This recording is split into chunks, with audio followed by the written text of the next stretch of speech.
This is the Depth Mystic Community Podcast,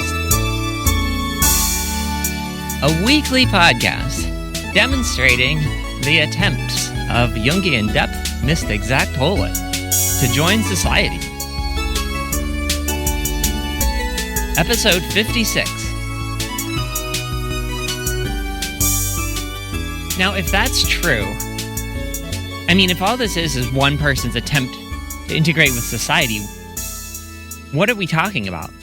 Why do we call this the Depth Mystic Community Podcast? What say you, Depth Mystic Zach Tolan?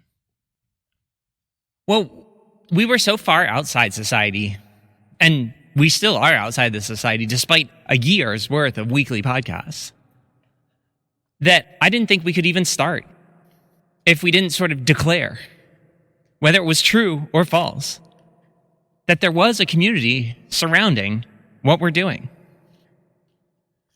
So it was both wishful thinking and an attempt to cast a magic spell to bring the Depth Mystic community into reality.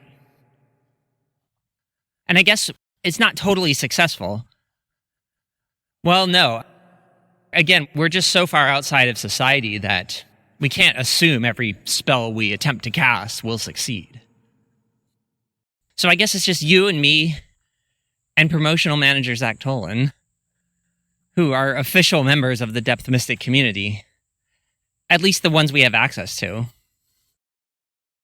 Yeah, I've mentioned Peter Kingsley also as the only other fully trained, living Depth Mystic that we acknowledge. Now, there's probably a lot of other people who know enough about Jungian psychology and the kind of stuff that's associated with our philosophy and religion that they would be perfectly suitable members of our community. But for now, the Depth Mystic community remains a kind of wishful thinking or good intention. Like we're trying to bring the community into being by declaring that it exists. Well, that's actually a pretty simple answer, and it's not too bad. And I guess there are the three of us, right? And that's a community of sorts. Yeah, it's okay. So what else are we doing? Last week we declared that it's officially not enough for us to merely have this podcast, that we'd like to be doing more. Let's start with the hypothesis that there ought to be a book.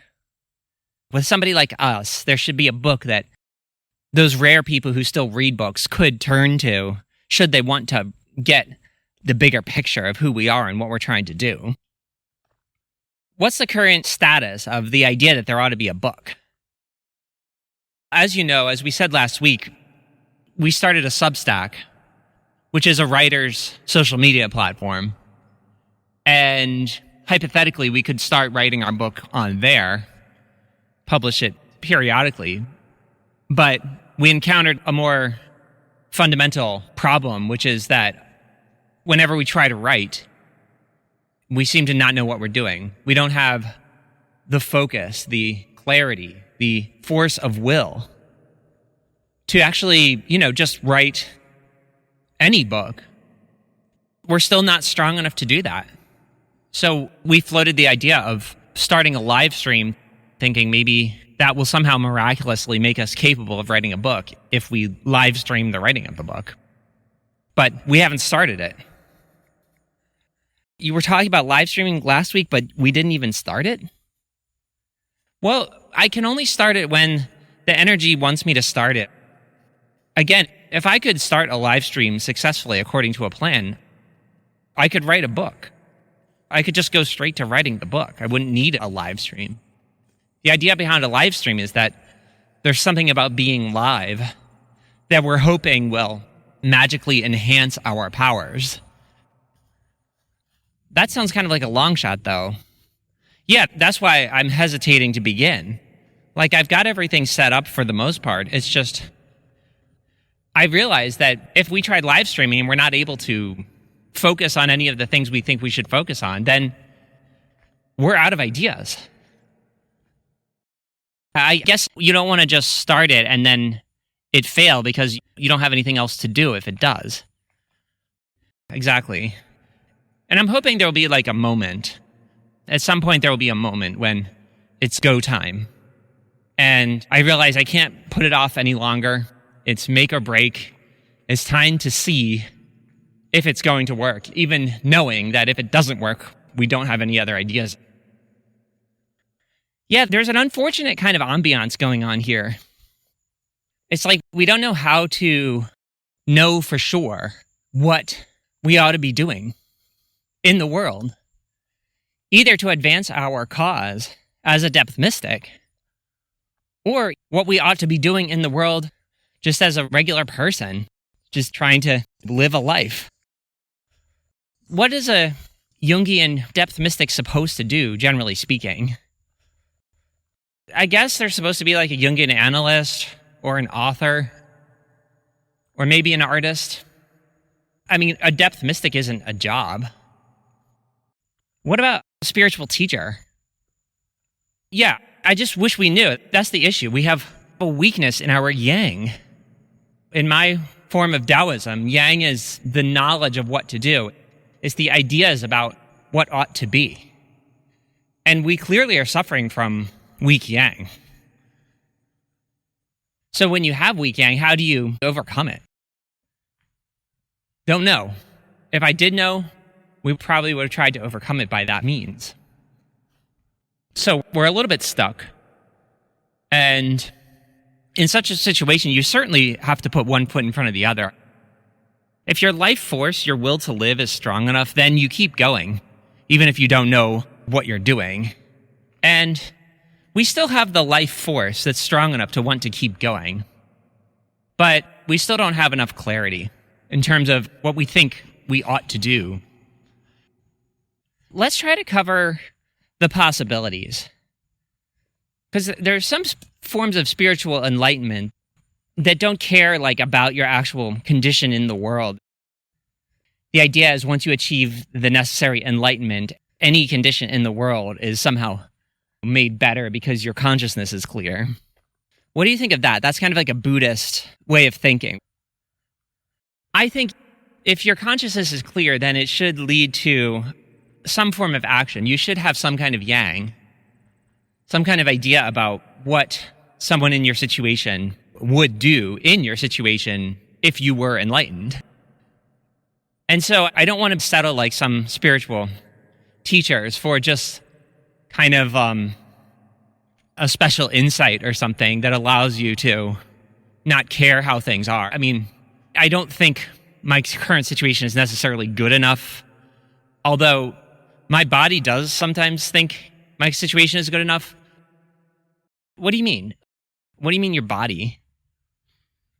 Consciously, I would like to write a book or to do more to find something I can do in the world that sort of makes sense, like meaningful work. Consciously, I would like to have some kind of meaningful work, whether that was self-promotion, writing a book or expressing myself, or on the other hand, playing a role, performing some task for other people.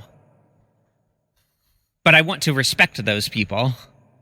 And I have this kind of problem where it would be easier and more fun to try to go work for other people if they had work to begin with, but also that I liked their worldview, that I wanted to be in a community with those people that I was working for. Otherwise, the only reason to be working would be to get money. Like, I'm not in a community. I'm not helping people that I like. I'm not enjoying the fact that those people's lives are better because I'm working for them, because I don't even like them in the first place. So maybe they're giving me money. But then there's the question, well, what do I do with the money? Most people have a more fluid relationship with money than I do. I have my basic needs are already met by the fact that I'm on disability. And I think it's reasonably noble to try to get off disability just so that I'm carrying my own weight. Now, that would be a very small amount of money that I would need to make under those circumstances. In order to replace the amount of money I already live off of, I would need to make about $12,000 a year. But how much more meaningful would my life then be if, by means of some kind of tolerable job, I was making enough money to replace the money I get from the government currently? I guess it depends on what constitutes a tolerable job. Again, what if you were working for people you don't even like? I guess you don't have to really like them, but you also can't hate them. Like if they're literally a group of people who you think mean you harm, then helping them is actively going to hurt you. But what if they're kind of just neutral? What if you don't really hate them, but you just kind of wish they cared more about the way you think, like what you're really thinking? Yeah, I mean, I guess that's what life is for, but I think the meaning of life wouldn't necessarily come from the amount of money you are making so much as the connections you have with people who hopefully share your worldview. That to me is the most likely source of real meaning. And maybe that explains why I don't care too much about money. I feel like I want to belong before I make a bunch of money, because my real motivation for making a lot of money would be to help the village to which I belonged in the first place. That's an interesting way of putting it. In other words, you don't have a strong ego, a strong sense of, I want money so I can buy a fancy car or something. No, not in my case. I think my spiritual experience and my life experience, and maybe just the lack of never having made a whole lot of money to begin with, I don't know the reason exactly, but I think of the point of money, the meaning of life is sort of to belong in a group of people who like share your worldview, more or less. Some kind of village, basically. Whether there's family ties, whether you get married and there's blood relations with that village, or it's a little more loosely joined by thought and cognition and common belief. Wouldn't I rather spend the money building like a village? Yeah. That makes sense. And it's weird because the whole point of like consumer capitalism is to try to convince you that you're just some individual entity that is supposed to, make and spend money. Yeah, but that's kind of like propaganda. There's somebody who thinks that is a good world where like all these individuals are sort of lonely by themselves, but if they're making and spending money, then somehow that's good. But I don't think of that as an authentic source of the meaning of life. Certainly not for me. Maybe it is for some people. But even those people probably have something like a village, a bunch of people that they sort of belong to, or that they feel like they're on the same team. So I guess you have a problem where you can't even find these people that you want to be in the village with. Yeah, finding them's hard. And then getting them to think this way is another thing. If they're just convinced by the idea of selfishness, of just being in it for themselves, then if I'm in it for the group and they're in it for themselves, then they won't even know like what my mentality is. So I would hope to find people who at least understand what I'm hoping for. I think there's a lot more people like you than our society will openly acknowledge, even though we've also totally failed to form the groups. And I guess part of forming those groups is making sure that some people don't take advantage of the opportunity. There's a lot of people who might not be that good at making money, and they would want to be a part of something just in order to be lazy. I don't know, whatever. I mean, getting communal entities to function is pretty hard. I think it's important to try to do so and to understand it, but the main point is that when we have this weak yang, this sort of lack of ability to know what we're supposed to do with our life, to be able to focus, to decide what projects are very good and worth our time and important, and to set about engaging in those projects. And we do have this weak yang. Why? What kind of situation could give us a stronger yang? A stronger sense of what we ought to be doing and why? Yeah, I don't know. I guess that's what we're talking about this week, and it's a little close to home as a subject matter. If the topic is weak yang, we're not talking about it abstractly. We're talking about it from the trenches. For example, our podcast, it doesn't have much of an audience. We don't have a dialogue. There's no community in the Depth Mystic community podcast, really.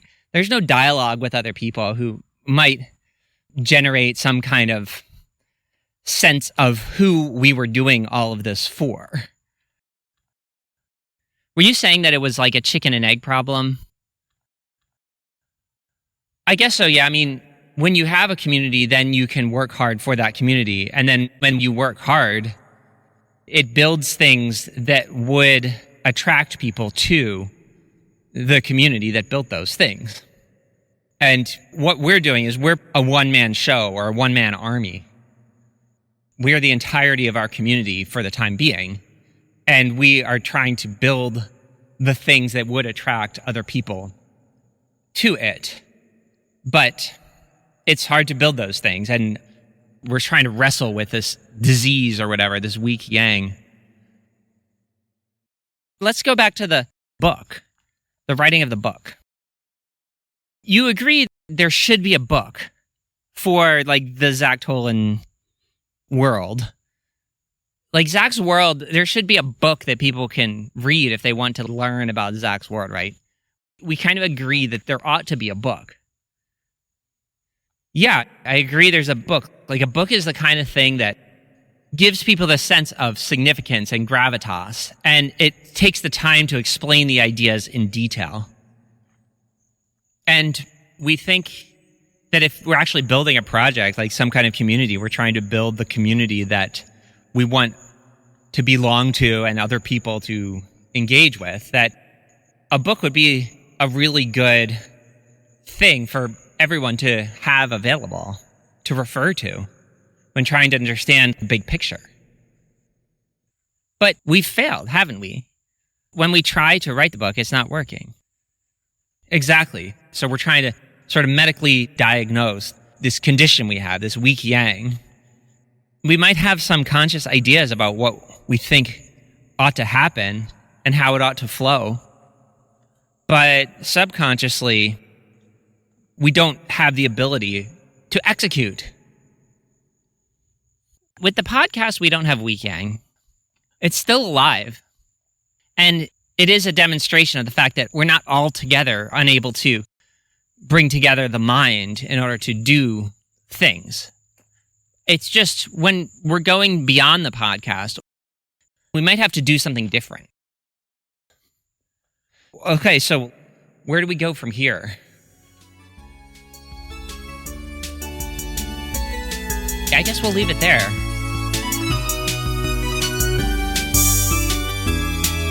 That's been episode 56. We'll see you next week.